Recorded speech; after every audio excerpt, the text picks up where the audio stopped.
The development of adaptive personality traits. It may contribute to the establishment of a lifestyle which involves nurturance and companionship with a living creature that can sustain a conviction of life's worthwhileness even under difficult circumstances. Since time limitations do not permit a detailed consideration of the role of an animal companion throughout the entire span of personality development, only a few highlights are mentioned, namely, how relating to an animal affects the development of the self-concept and self-esteem, how it promotes a sense of competence and increases impulse control, how it heightens the capacity to love and empathize, what part it can play in the full development of sexuality, how it can inhibit deterioration during the aging process. For the purposes of this presentation we shall adopt Allport's definition 1961, p. 28 of personality as the dynamic organization within the individual of those psychophysical systems that determine his characteristic behavior and thought. The self-concept is viewed as a cluster of attitudes and feelings the individual has about himself. It is the self-concept which gives direction to the development of various stable personality traits. I would like to point out that the growth of personality is continuous.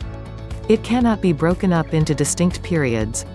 However, we may say that certain personality problems or developmental tasks are salient at particular periods in the life cycle.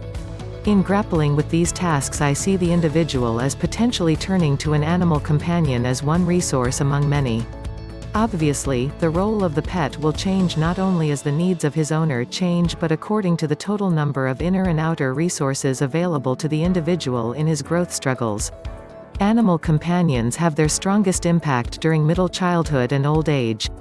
When a pet is introduced into a family, the entire climate of family interaction changes and becomes more complex.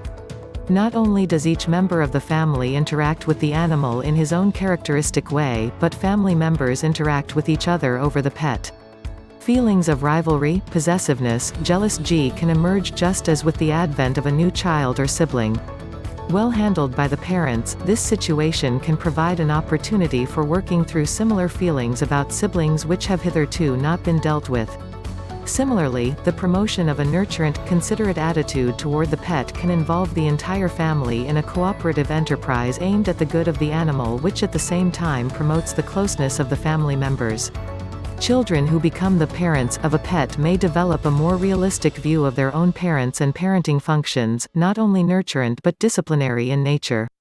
The individual child who is old enough to take responsibility for the care and training of a pet can benefit in a variety of ways, alluded to earlier.